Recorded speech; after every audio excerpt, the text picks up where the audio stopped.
Buenos dias para você, meu querido aluno do 7º ano, tá? Pessoal, continuando o nosso conteúdo aí de mudanças políticas, né?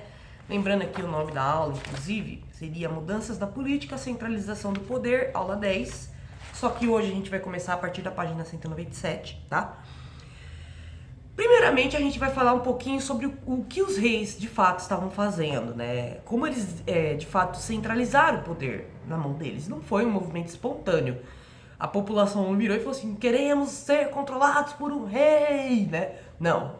Na verdade, esse rei teve que usar a força, ele teve que usar sua influência política e ele vai usar sua influência territorial e sua influência bélica também.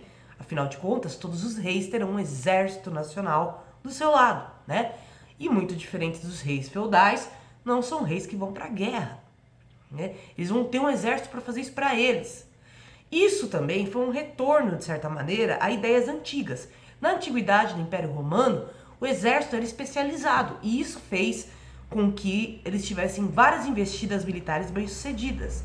Então, a partir de agora, o exército não vai ser especializado simplesmente para expandir os impérios, mas principalmente para controlar as revoltas populacionais que estão acontecendo dentro dos territórios. Eu sei que para vocês é bizarro ouvir falar isso, tipo, mas a função do exército não é proteger o território? Bom, proteger a elite nessa época, proteger os interesses do rei. Então, se o rei se visse ameaçado por uma revolta camponesa, ele ia usar o mesmo exército que ele usou na Guerra de 100 Anos. E é lógico que ia ser extremamente violento, né? Então o rei, sabendo que ele tinha o uso da força como característica do seu governo, ele vai usar a força para pôr várias organizações sociais perante os seus pés e centralizar o poder a ponto de se dizer, como Luís XIV disse, o Estado sou eu. Afinal de contas, o que é o Estado? É uma organização social, política, são pessoas como eu e você que estão ali, que têm um determinado poder político ou jurídico, né, de criação de leis e que podem influenciar e influenciam de fato no nosso dia a dia e chegam até nós. Então, se uma pessoa do Estado aumenta os impostos, a gente vai sentir. Se uma pessoa do Estado proíbe a gente de poder entrar nas redes sociais, a gente vai sentir. Então, as pessoas do Estado são pessoas extremamente poderosas que influenciam na nossa vida. Porém, né, numa democracia, são pessoas que são eleitas. Nesse caso, são pessoas que tomaram o poder. E a gente pode chamar de rei, tá? Então, como que o rei vai tomar o poder aí? Bom, a gente pode dar um exemplo no caso da Espanha, que vai reunir o povo junto com a monarquia, a aristocracia, vai fazer um exército para expulsar os mouros islâmicos africanos da Espanha e tomar aquela terra novamente, tá? Nessa guerra de conquista que eles falam, né, que foi uma guerra de conquista do Reino Ibérico, eles fizeram uma última cruzada da história, que foi uma última investida dos católicos contra os islâmicos, novamente de graça, sem os islâmicos terem feito nada de errado. Pelo contrário, essa região do Reino Ibérico, que é Portugal e Espanha, ela é extremamente rica por conta desse contato com os islâmicos, né? Aliás, é uma coisa que talvez vocês não saibam muito, mas a gente tem muito da cultura islâmica. A cultura portuguesa, na real, é uma mistura de catolicismo com islamismo, né? E até o jeito da gente falar o português é muito parecido com o árabe, né? Então, com essa expulsão, formou-se as primeiras monarquias nacionais. O primeiro Estado-nação do mundo foi Portugal, né? Foi o primeiro a ter um rei acima dele, que organiza a terra, que vai fazer uma moeda única, que vai criar impostos, que vai criar leis, né? Então, de certa maneira, Portugal foi pioneiro nesse aspecto, mas os mais influentes nesse sentido eram França e Inglaterra, né? Então, a gente vai poder ter uma noção maior através da análise da formação das monarquias nacionais desses países. Mas vale lembrar que Portugal e Espanha foram pioneiros e, por serem pioneiros, justamente acabaram sendo modelos a serem copiados. Quer queira ou não, França e Inglaterra acabam copiando muitas coisas de Portugal. E muitas mesmo, vocês vão ficar sabendo aí ao longo das aulas, tá? Então, continuando, é porque sempre tem aquele aluno que fala assim, né? Ai, professora, mas seria tão diferente se a gente tivesse sido colonizado pelos ingleses. Gente, colonizado já ia ser uma porcaria. Porque só de ser colonizado não importa. Podia ser colonizado por marcianos, entendeu? Já ia ser um lixo. Porque a condição de colonizado é sempre diferente da condição de colono, entende? O colono sempre vai ter muito privilégio em comparação ao colonizado. Então o desejo de ser colonizado pelos ingleses é uma coisa que eu não consigo entender. Ah, mas a gente vai falar inglês. Mano, vai numa escola aprender inglês, cara. Faz um curso online. Não vem trazer outra colonização pra gente, pelo amor de Deus, a gente mal se livrou da colonização portuguesa, sabe? E assim, o que eu quero dizer com isso é que, de maneira geral, ia dar na mesma. Os sistemas de colonização que a Inglaterra fazia era uma cópia do que o Portugal fazia. Ah, não, mas é diferente, porque a Inglaterra fez o sistema de plantation, né? Que eram grandes culturas. Portugal fez um grande sistema de plantation de cana-de-açúcar. É que a gente não chama de plantation, porque não são ingleses, né? Mas a gente basicamente fez a mesma coisa. E aí não tem mágica, tipo, mas os Estados Unidos foi colonizado pelos ingleses e é diferente. Não, gente, teve os mesmíssimos problemas sociais que inclusive são presentes lá até hoje, né? Como, por exemplo, a questão do racismo, que se liga ao fato de ter tido uma escravidão negra, né? Então, voltando aqui à Europa, né, saindo um pouco da América, o rei vai criar leis como forma de organizar a sociedade. Então, é bem óbvio, né? Não surgem leis simplesmente sem necessidade. Havia-se uma necessidade de criação de determinadas leis para poder organizar a sociedade e punir os crimes cometidos, né, dentro daquela sociedade. Qual que é o problema disso? Leis não resolvem questões sociais, não por si só. Então eu vou dar um exemplo bem básico. O Brasil é um dos recordistas mundiais de crime contra a mulher. De crime, inclusive de ódio às mulheres. E a gente tem uma lei que impede. Então assim, a lei é boa? É, porque ela comprova a existência desses crimes. Ela é basicamente o Estado falando, existe mesmo essa violência. Tanto que eu preciso criar uma lei de proteção às mulheres. Porém, entretanto, todavia, não é o suficiente para resolver certos problemas. Então, o rei, na época que tinha uma postura mais autoritária, em vez de ele tentar resolver os problemas sociais, ele criava leis para ter um controle social. É diferente. Porque aí ele vai prender quem ele quer, porque aí ele vai poder aplicar imposto em quem ele quer. E as entidades que ele vai aplicar imposto são... Vou dar 3 opções para vocês. 1, a igreja. 2, a aristocracia, que era a nobreza. 3, o povo, que são os camponeses, os burgueses, a galera que trabalha. Adivinha quem que vai ser os únicos a pagar imposto? Isso mesmo, meu querido aluno, que acertou. O povo, o trabalhador, como é até hoje, né? Infelizmente, é uma herança dessa mentalidade de Estado, né? Que as elites têm que ser protegidas pelo Estado e a gente que é pobre tem que pagar as contas deles, né? Tanto que vai ter uma mega revolução, tanto na Inglaterra quanto na França, por conta disso, né? Então, a gente tá aguardando uma espécie de revolução brasileira, quem sabe, né? A esperança é a última que morre. E aí, galera, continuando aqui, depois eu explico o que é revolução pra vocês, né? Logo mais a gente vai ter uma aula sobre isso. Continuando aqui a aula, galera, os reis criavam... Nossa, eu quase falei, os leis criavam os reis.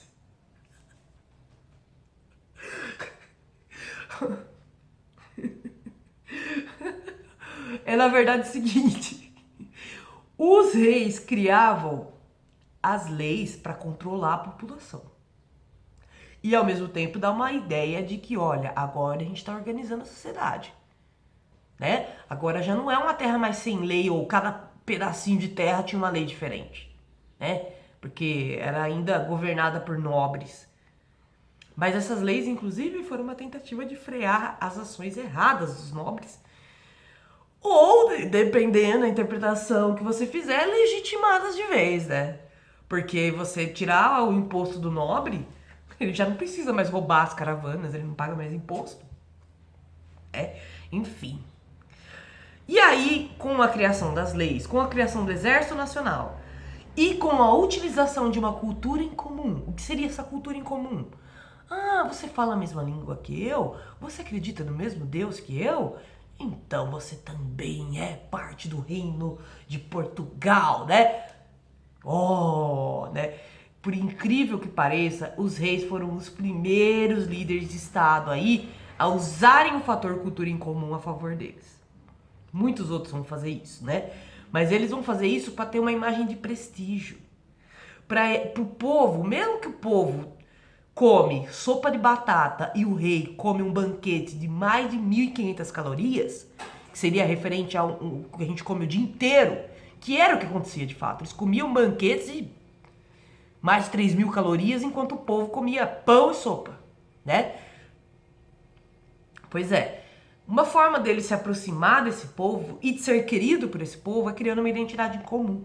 Então, por mais que o popular lá olhasse pro rei e falava, poxa, o cara tá comendo o que eu como durante a semana toda, num dia só, né? Ele vai olhar pro rei e falar assim, ah, mas ele merece, porque ele é católico como eu, ah, porque ele também ao mesmo tempo fala a mesma língua que eu, tem os mesmos costumes.